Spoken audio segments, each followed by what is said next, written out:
Crimen y castigo, una mirada contemporánea al derecho penal. Buenos días, buenas tardes, buenas noches. Un saludo especial a quienes nos escuchan hoy en un nuevo episodio de Crimen y Castigo. Yo soy Valentina del Sol. Yo soy Camilo Urbano. Y yo soy Yesid Reyes, todos del Departamento de Derecho Penal de la Universidad Externado de Colombia. En el programa de hoy hablaremos sobre congestión judicial. Este es un tema, Yesid y Valentina, que infortunadamente no pasa de moda. En Colombia seguimos teniendo un enorme retraso en la resolución de procesos judiciales, lo cual desconoce los derechos de todos a quienes buscan acceder a la justicia a través de procesos de familia, comerciales y sobre todo en nuestro caso penales. Así es, Camilo y Yesid, según cifras del Consejo Superior de la Judicatura y la Corporación Excelencia en la Justicia para el año 2023, los despachos judiciales en Colombia tenían un 54% de índice de congestión, pues solo se evacuaban un 45% de los casos que llegaban a estos despachos de manera total. Y como consecuencia, la duración promedio de un proceso penal, particularmente en Colombia,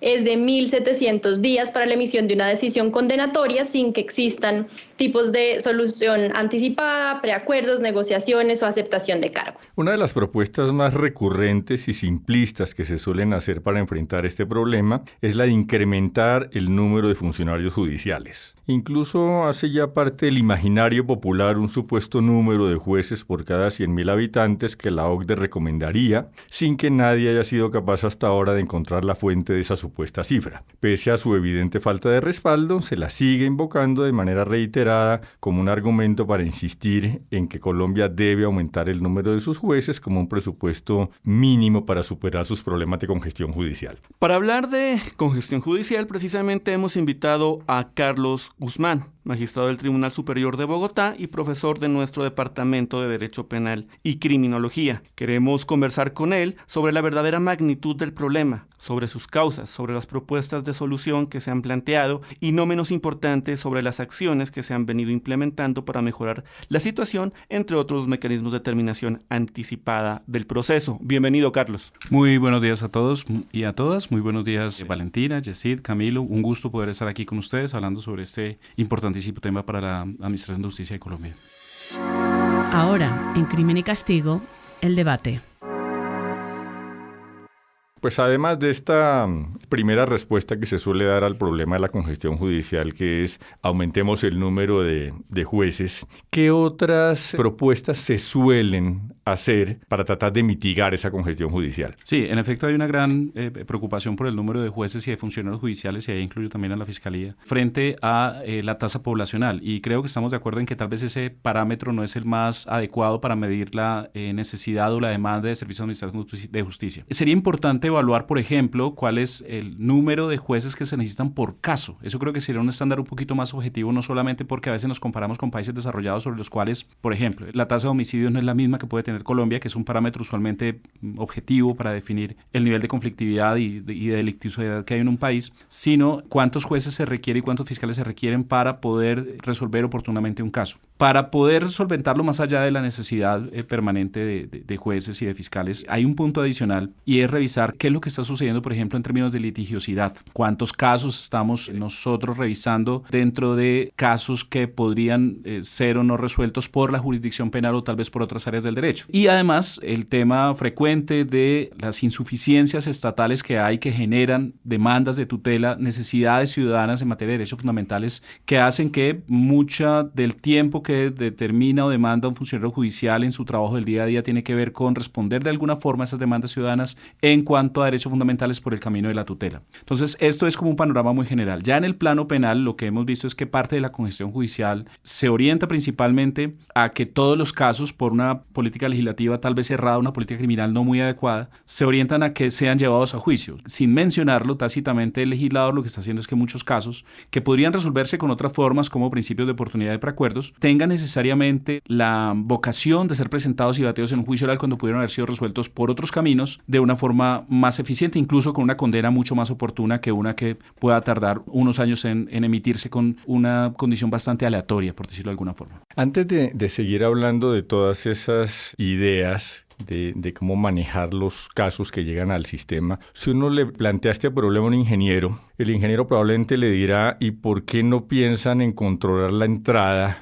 de casos al sistema? Si uno controla el número de entrada, disminuye el número de casos que tiene que resolver. Eso ha llevado en alguna época en la Fiscalía a buscar formas de selección de filtros anticipados de las denuncias. En esa parte de controlar el número de las entradas al sistema, ¿qué se ha hecho y qué se puede hacer? Ese es un tema complejo. Si mal no estoy, las últimas cifras de la Fiscalía estaba diciendo que más o menos 1,5 millones de noticias criminales al año, lo cual si se divide por el número de fiscales realmente da una cifra muy alta, más el rezago institucional que tiene la misma entidad en casos no resueltos. El tema pasa por, primero, cómo facilitamos el acceso a la Administración de Justicia de los ciudadanos para que puedan, por ejemplo, presentar denuncias más fáciles. Y esto es algo positivo, pero que al mismo tiempo, su parte opuesta, estamos permitiendo también que cualquier cosa se pueda presentar como noticia criminal y de alguna forma el Estado tiene que procesar la noticia criminal, de lo que se deriva la necesidad, por ejemplo, de formular unas actividades investigativas o desestimar la denuncia o archivar las diligencias. Es decir, hay algunos caminos. Solo que las propuestas que se han hecho en los últimos años, por ejemplo, de desestimación temprana o de priorización, pueden funcionar muy bien, solo que necesitaríamos un poco más de controles intrasistémicos, es decir, que dentro de la institución pudieran existir mejores controles sobre los casos que se desestiman o sobre los casos que no se imputan o sobre los casos incluso que quedan quietos, porque ahí hay una cifra que, digamos, los archivos tienen algún control por el denunciante, el Ministerio Público y de forma rogada ante el juez de garantías, pero hay muchos casos que, por ejemplo, se siguen rezagando y no hay ningún tipo de control institucional hasta donde se puede que exista. Pero no conozco ningún tipo de control permanente institucional sobre, bueno, ¿qué ha pasado con este caso que lleva 2 años sin ningún tipo de actividad investigativa y demás? Más allá de que por vía de tutela los ciudadanos digan, venga, queremos que revisen a ver qué ha pasado con este caso, o por vía de recusación o de intervención del Ministerio Público, etcétera. Pero no hay un mayor control sobre los casos que no llegan a desestimación, y en los que hay desestimación, pues hay veces existe esa queja ciudadana de que la Fiscalía pudo haber investigado. Ahora, lo que pasa es que también debemos ser conscientes que ningún Estado es capaz de investigarlo todo. Creo que incluso en algún texto de Jacobs veía que la afirmación según la cual ningún Estado es capaz de investigar y esclarecerlo todo. Puede investigarlo todo, pero no necesariamente va a lograr esclarecerlo. Tendríamos que tener mejores herramientas para poder evaluar qué casos sí tienen algún tipo de vocación de éxito. La Corte Constitucional de algunos puntadas y luego la Corte Suprema, inicialmente la Corte Constitucional en sentencia C-1154-2005, luego la Corte Suprema nota del 5 de julio de 2007, dio algunas herramientas para poder desestimar los casos por vía de archivo, pero que siguen siendo, digamos, algunas medidas que no permiten evaluar cuándo sí o cuándo no el Estado tiene vocación de éxito para llevar un caso, por ejemplo, a una imputación. Carlos ha tocado un tema que a mí me parece fundamental en esto, y es que no solo es un problema cuantitativo, sino cualitativo. Es decir, para los que no saben, también el doctor Carlos Guzmán estuvo en la Fiscalía un tiempo, tiene una visión muy amplia de lo público en materia de administración de justicia, no solo como magistrado, sino también, como les digo, dentro de la Fiscalía. Y yo creo que parte del problema está en que se está fijando demasiado el tema en números y no en la calidad de las decisiones. También lo digo como litigante, he tenido varios problemas de, digamos, que archivan cuestiones que no podían ser archivadas, que claro, uno puede hablar con el funcionario, pero ya el archivo lo desarchivan, pero eso es una congestión judicial. Pero yo me quisiera centrar en su experiencia, Carlos, en esa experiencia múltiple que usted tiene en el sistema de justicia, sobre todo en temas de mecanismos de terminación anticipada. ¿Cómo ve, y ahora desde el tribunal, cómo ve que están funcionando esos mecanismos de terminación anticipada? Principios de oportunidad, preacuerdos, allanamientos. Siguen siendo muy limitados creería que por 2 razones. Primero, porque tenemos todavía una sociedad que está amarrada en una lógica de retaliación. Nosotros crecimos en un escenario cultural donde la pena era necesaria, donde teníamos que expiar las culpas,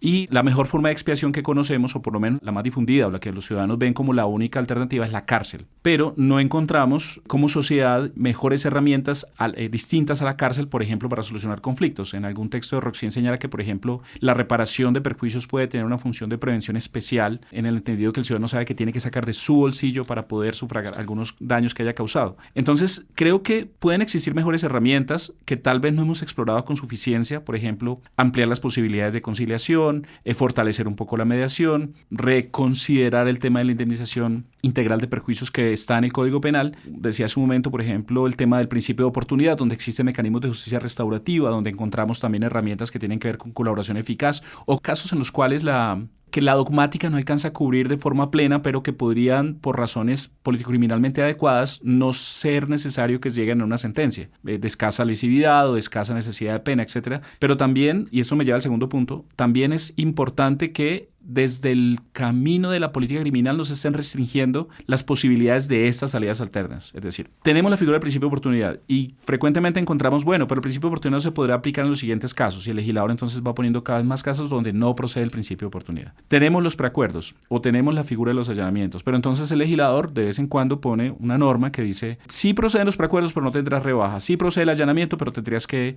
adoptar alguna medida adicional o tal vez no tendrás una rebaja significativa como en el caso de los flagrantes. Es decir, en los últimos años lo que hemos visto son movimientos contrarreformistas a la idea original de un sistema penal que buscara salidas alternas y mecanismos de terminación anticipada. Estas contrarreformas le han puesto talanqueras a estos mecanismos de justicia restaurativa o mecanismos de salidas alternas como formas de terminación oportuna de los procesos, lo que lleva a que, insisto, muchos casos sean llevados a juicio y por tanto pues la demanda de administración de justicia sea cada vez más fuerte e imposible de manejar.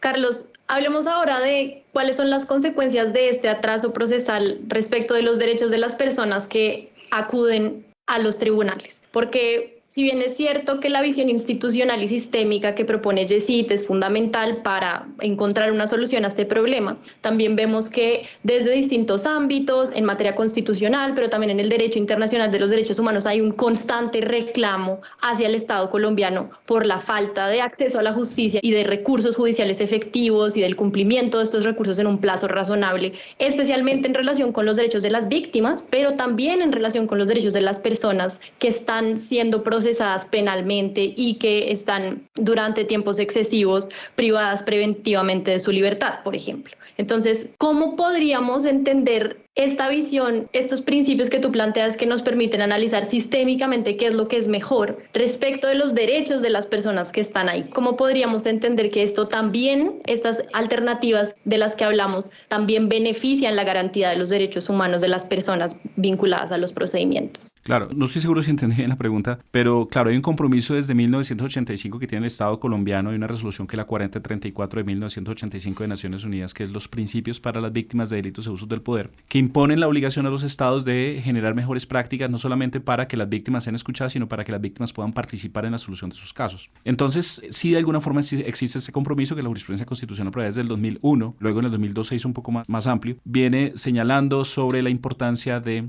involucrar a las víctimas en los procesos, solo que siempre la pregunta constante es hasta qué punto vamos a involucrar a las víctimas, qué temas sí o qué temas no puede la víctima tener de presente. Por ejemplo, hace unos años salió la sentencia C-233 de 2016, donde se preguntó a la Corte Constitucional si las víctimas podrían tener algún tipo de participación en la fase de ejecución de la pena. Y ahí la Corte Constitucional prefirió que su participación estuviera mediatizada, por decirlo de alguna forma, a través del Ministerio Público. Entonces, sí es cierto que las víctimas han tenido un papel mucho más protagónico dentro de los procesos penales como debería ser. Pero también es cierto que las capacidades de atender a todas las víctimas siempre han sido bastante infructuosas. No tenemos la capacidad de atender a todas las víctimas porque todas tienen una necesidad evidente, lógica y entendible de buscar algún tipo de respuesta de la Administración de Justicia. Por eso, al final, muchos de los reclamos que se hacen terminan en el Sistema Interamericano de Derechos Humanos y hay allí ciertas preocupaciones sobre cuál es la respuesta oportuna que le damos a las víctimas. Por ejemplo, recuerdo el caso Gutiérrez Soler contra Colombia, Carvajal contra Colombia, donde el Estado colombiano pues, ha tenido ciertos reproches en el ámbito del Sistema Interamericano de Derechos Humanos sobre cuál ha sido su papel frente a las víctimas dentro de los diferentes procesos penales que tenemos. Ahora, ¿cómo respondemos a las víctimas? Esta es una pregunta que creo que merecería un análisis un poquito más amplio por lo mismo, porque tal vez no tenemos la suficiente capacidad para atender todas las víctimas y tal vez porque las respuestas casi siempre terminan en que la víctima esperaría que su caso termine con cárcel a pesar de que el delito no tenga una pena privativa de libertad, a pesar de que de pronto el delito no justifique la imposición de una medida restrictiva de ese derecho, etcétera, entre digamos otras razones. Pero lo primero que tenemos que hacer, y es algo que en algún momento se hacía durante los últimos años en el Ejecutivo, es repensar un poco si la restauración del conflicto necesariamente es judicializarlo todo, es decir, llevar todo hasta el juez, o si la restauración del conflicto puede tener unas medidas distintas a la cárcel o distintas a la judicialización, como por ejemplo la justicia terapéutica, que es un tema que se está explorando junto a la justicia restaurativa. Ya hemos visto hasta ahora varias alternativas para manejar el tema de la congestión, pues aumentar el número de jueces, que por obvia que sea, sigue estando sobre la mesa. Hemos hablado de figuras procesales que nos permitirían orientar y tramitar de manera distinta los procesos penales dependiendo de las características de cada uno. Hemos hablado de la posibilidad de establecer específicamente en los procesos penales controles al comienzo para tratar de que no todo vaya al proceso penal, sino eventualmente derivarlo a mecanismos alternativos de solución de conflictos. Pero luego nos queda por lo menos otra variable sobre la que quisiera que conversáramos algo, y es la tecnología. Y hablo de tecnología en el sentido más amplio posible.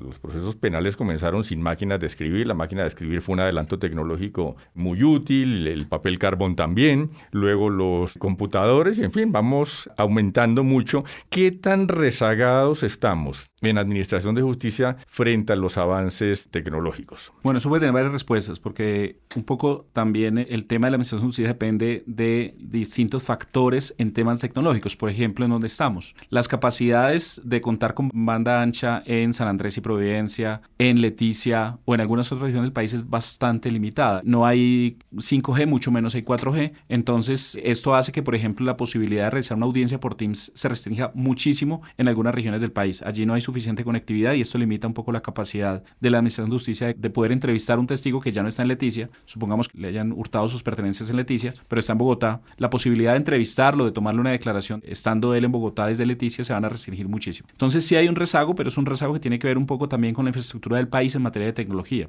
Ya en concreto, por ejemplo, el uso de sistemas de información o de redes sigue siendo bastante limitado. Nosotros todavía no tenemos todas las herramientas posibles para identificar o cuantificar algunos temas de gestión pública dentro del sistema de administración de justicia, y eso limita la capacidad de tomar decisiones correctas en materia de políticas públicas. Frente a la función del día a día, creo que sí hay iniciativas muy interesantes. Por ejemplo, sé que la Corte Constitucional tiene herramientas para evaluar oportunamente si un caso debe ser revisado cuando acude en sede de revisión al análisis de una tutela. Allá hay algunas herramientas de inteligencia artificial que permiten saber cuándo, por ejemplo, el caso es novedoso o cuándo está quebrantando la línea jurisprudencial que trae la Corte Constitucional, entre otros factores. Y la idea es que nosotros ya podamos utilizar algún tipo de herramienta adicional en los despachos judiciales. Claro, hay algunas ideas que se han propuesto por parte de algunos funcionarios judiciales de utilizar estas herramientas. Sin embargo, habría que tener mucho cuidado en cómo la usamos y cuáles son los criterios que tienen estas herramientas para poder confiar en su validez. Por ejemplo, una respuesta que me puede dar ChatGPT o una respuesta que me pueda dar Llama o una respuesta que me pueda dar Copilot pueden no ser las más precisas si yo busco esa herramienta como una forma de resolver algún problema jurídico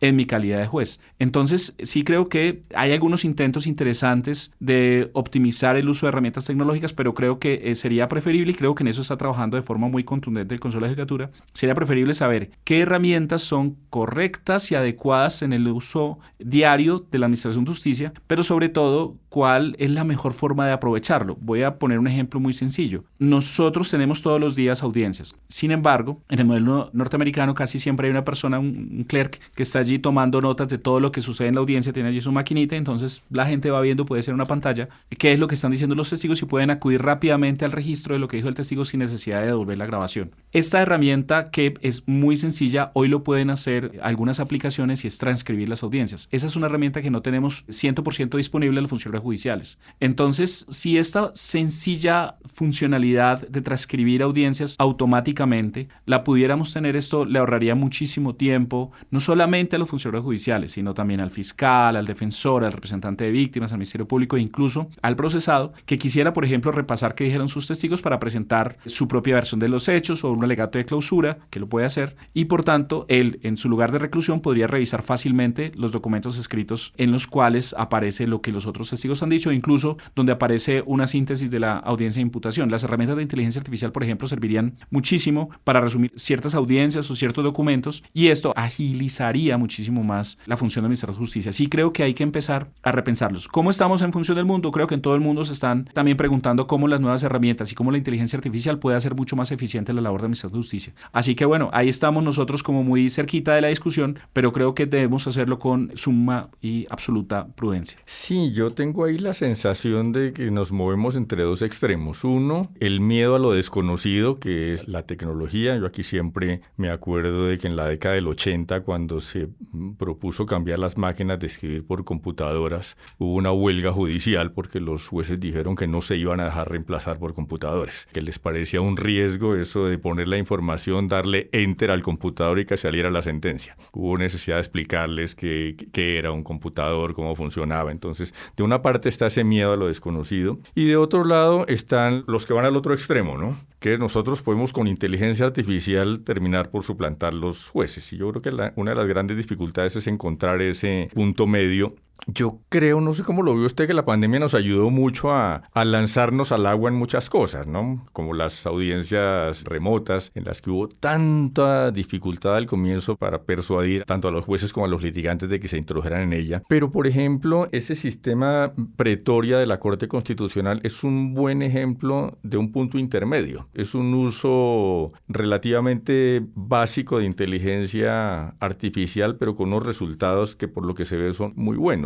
¿Usted también cree que tenemos ahí esa dificultad de movernos en el campo tecnológico? Claro, la tenemos porque además algo que mostró la pandemia es que fue capaz de desnudarnos, mostrándonos nuestras propias debilidades. Hablo como abogados en general, no solamente como funcionarios judiciales, sino también en general en nuestras actividades como abogados. Nos desnudó frente a las limitaciones que podemos tener en el manejo de herramientas tecnológicas. Mostró que de pronto alguien no sabía muy bien cómo prender la cámara o encender el micrófono, que son cosas que de pronto a algunos pueden parecer básicas, pero que alguna persona que no pueda tener alguna relación permanente con la tecnología, pues le puede generar algún tipo de limitación. Y esto va a pasar un poco también con la inteligencia artificial. Vamos a encontrar, digamos, personas que lo utilizan sin tener en cuenta o sin medir cuáles pueden ser las consecuencias e insisto en esto, la confiabilidad de los resultados que pueda entregar un sistema de machine learning, de inteligencia artificial generativa, porque sus resultados, digamos, en otros tribunales se han demostrado que no son absolutamente precisos. Puede tener algunos errores o inventar citas jurisprudenciales que no existen o precedentes que no existen. Claro, en el camino tenemos herramientas adecuadas como la que Yesid menciona. Pretoria ha funcionado muy bien. También hemos tenido algunos intentos con algunas no muy buenas, por ejemplo, en las que predicen el riesgo. Otras que sí son muy buenas. La JEP y la Fiscalía utilizan herramientas, por ejemplo, para evaluar patrones y contextos. Allá hablabas, perdón, de Prisma, ¿cierto? La de predicción de riesgos. Hay algunas herramientas que se han utilizado en materia de inteligencia artificial, sobre todo para predicción de riesgo. En Estados Unidos existe la herramienta Compass, es la que permite evaluar si una persona puede reincidir en caso que no se le imponga una medida de aseguramiento, una prisión preventiva, o las que evalúan si una persona puede tener acceso a la libertad condicional y no va a volver a infringir la ley después de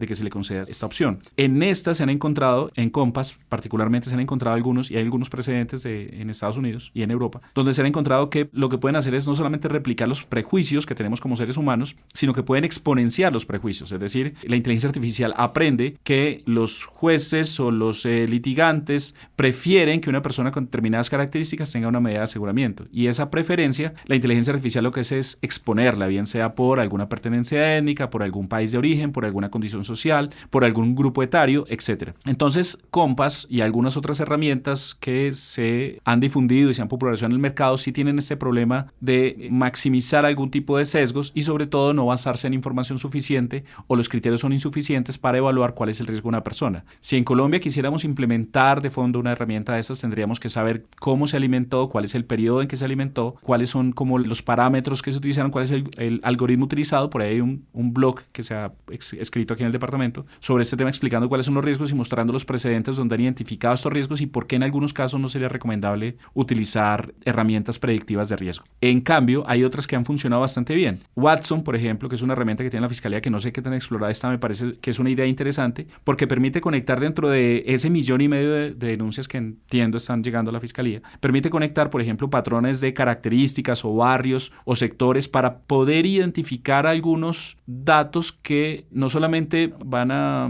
parametrizar zonas donde puede haber mayor riesgo y se requeriría algún tipo más de reacción estatal, sino además podrían darnos datos que juntos podrían ayudarnos a identificar a una persona como eventual autor o un grupo de personas como eventuales autores de cierta clase de delitos. Entonces sí creo que hay algunas herramientas de inteligencia artificial que pueden ser de bastante utilidad en el sistema de administración de justicia. Lo que pasa es que tenemos que arriesgarnos a explorarlas, pero también identificar cuáles son los potenciales riesgos. Bueno, Bueno, yo creo que ese es un tema fascinante. Efectivamente, hay muchas críticas relacionadas con el uso de la inteligencia artificial y sus sesgos, que a veces siento que nos hacen olvidar que muchos de esos, si no es que todos, pues vienen alimentados por los sesgos que también tenemos los seres humanos y que a nosotros nos cuesta mucho más trabajo identificar que los tenemos, reconocerlo y implementar medidas para cambiarlo. Pero como vamos llegando un poco al fin, me gustaría hacer una pregunta antes de cerrar, y es, hablamos de medidas institucionales, de sus consecuencias y beneficios, pero muchas de estas parecen necesitar de políticas públicas, decisiones administrativas desde el Consejo Superior de la Judicatura o incluso transformaciones legislativas.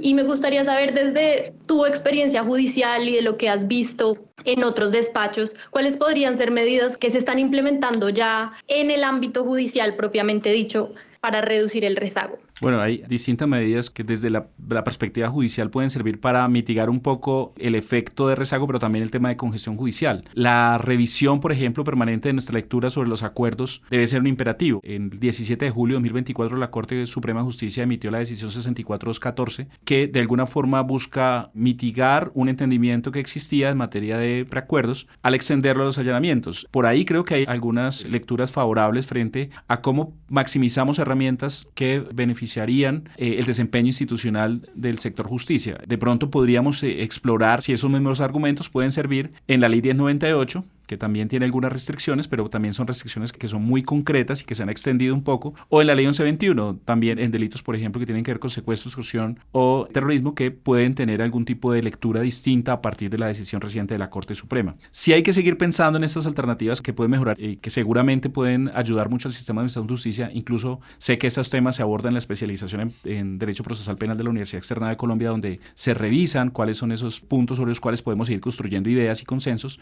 a partir de lo que puede funcionar. Ahora, siempre existirá la preocupación, por ejemplo, de los controles judiciales. El profesor Yesid mencionaba, por ejemplo, la posibilidad de hacer control a la acusación o control a la imputación. Yo creo que el paso que puede uno dar antes de buscar controles judiciales es buscar controles sistémicos, buscar controles dentro del mismo sistema institucional, me refiero. Por ejemplo, que existan mayores actividades del coordinador de los jefes de unidad dentro de la Fiscalía podría funcionar bastante bien para evaluar, por ejemplo, qué casos tienen éxito o qué casos de imputarse tendrían algún tipo de dificultad. Esto funciona muy bien en Estados Unidos, donde siempre el fiscal tiene que preguntarle al supervisor si el caso tiene causa probable antes de acudir al gran jurado para presentar un caso. Y esta evaluación interna, por ejemplo, evitaría que se lleven casos sin vocación de éxito, que también puede generar problemas negativos al sistema de justicia, pero también a las condenas injustas y todo lo que de ahí se deriva. Pero también permite hacer evaluaciones en tiempo real por parte de la Fiscalía de qué es lo que hay dentro de esos millones de casos que en este momento tienen represados. Esos permanentes controles dentro de la Fiscalía creo que son muy importantes, y también, por ejemplo, evaluar si ciertos casos pueden tener otro tipo de herramientas que faciliten la conciliación y que también, por ejemplo, busquen resolver oportunamente los conflictos sociales que no demanden necesariamente que un juez tenga que intervenir en ellos. Precisamente bajo ese punto de vista, doctor Carlos, recientemente la ministra de Justicia hizo alguna declaración que ha causado algo de polémica frente a la intervención judicial en los mecanismos de determinación anticipada. Específicamente, en alguna entrevista, la ministra de Justicia dijo que le parecía prudente propiciar una reforma que implique la limitación o eliminación del componente judicial en los preacuerdos y negociaciones, de tal manera que los preacuerdos y negociaciones que haga la Fiscalía con el imputado y su defensa sean vinculantes para los jueces. Y eso evitaría, digamos, cierto nivel de congestión y que los preacuerdos y los principios pues no lleguen a buen puerto. Algo así como un sistema acusatorio un poco más acusatorio, si me permite usar la expresión. La pregunta sería, ¿usted qué piensa de esa propuesta? Sí, no conozco la propuesta en el contexto en el que lo hizo, pero siempre es interesante que estemos evaluando estos temas. Creo que es importante por lo menos poner la discusión sobre la mesa de cuáles son los límites concretos que puede tener un preacuerdo y un allanamiento. En principio, los acuerdos, por ejemplo, hablando específicamente de esta figura, son vinculantes para el juez. El juez se encuentra de alguna forma amarrado a estos preacuerdos. Tal vez tiene unos pequeños ámbitos de movilidad hoy en día que tienen que ver, por ejemplo, con el estándar de prueba para poder saber si una persona es culpable o inocente. Es decir, la idea no es que con un preacuerdo se condene a un inocente, y esto es en el artículo 327, inciso 3. 2, que el preacuerdo de alguna forma respete los límites de legalidad, es decir, que no se vayan a conceder preacuerdos que resulten, como pasó alguna vez en cierto caso que pude conocer, que se había reducido reducido el 100% de la pena de prisión a cero. Entonces, sí es importante que el juez tenga algún tipo de posibilidad de verificar, por ejemplo, que los concursos sean correctos, que las penas estén dentro de los límites que la ley definió o que las reducciones sean proporcionadas según la etapa procesal, entre otros criterios. 3, que también de esta forma los jueces puedan evaluar, por ejemplo, si los derechos de las víctimas tuvieron algún tipo de incidencia o trascendencia. Si estamos hablando que, por ejemplo, el artículo 349 señala que debe existir un reintegro de al menos el 50% de lo que la persona, él, incrementó en su patrimonio, pues digamos que ese es un presupuesto para verificar si la rebaja procede o no procede. Entonces el juez tendría que hacer algún análisis de la participación de las víctimas en ese tipo de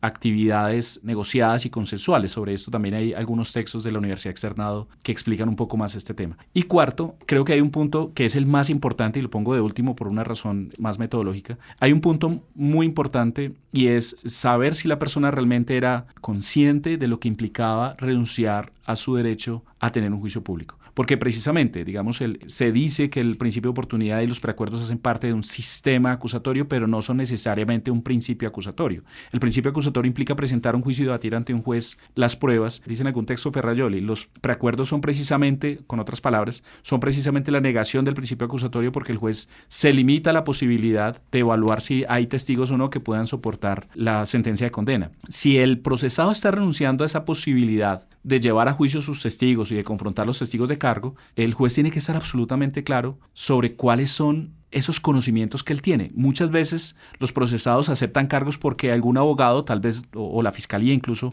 tal vez no de la mejor forma les han dicho que acepte cargos que va a salir en libertad. Pero no le ha explicado, por ejemplo, o no tienen conocimiento, que el artículo 68A para su delito tiene algún tipo de restricción que no le va a permitir acceder a la libertad. Entonces, las personas cuando no tienen esta suficiente información, que les va a quedar un antecedente penal, que van a eventualmente a purgar una condena, que esto le va a implicar una restricción de ciertos derechos, por ejemplo, acceder a cargos públicos, pues las personas aceptan cargos. Entonces el juez tiene que estar absolutamente tranquilo y convencido que la persona que está allí sentada, que está renunciando a ese derecho a un juicio público, lo está haciendo de una forma libre, voluntaria, con su consentimiento, con suficiente información, con la posibilidad de consultar con su abogado cuáles son las consecuencias negativas que puede tener una condena anticipada. Es decir, que creería que por lo menos en estos 4 ámbitos, y sobre todo en este último, los jueces deben tener la posibilidad de poder emitir una sentencia de condena de forma anticipada que no implique estar condenando a inocentes por un hecho que tal vez una persona no cometió. Muchas gracias, Carlos, Yesid, Camilo. Ha sido un gusto compartir este espacio con ustedes, hablando sobre la congestión que padece la justicia penal en Colombia, pero sobre todo sobre las estrategias para reducir los atrasos que son consecuencia de esta. Para conocer más información sobre este podcast y otras actividades del Departamento de Derecho Penal de la Universidad Externado de Colombia, les invitamos a seguir la cuenta @derpenalUSC en X, Instagram y LinkedIn. Nos vemos en una próxima edición de Crimen y Castigo, una mirada contemporánea al derecho penal.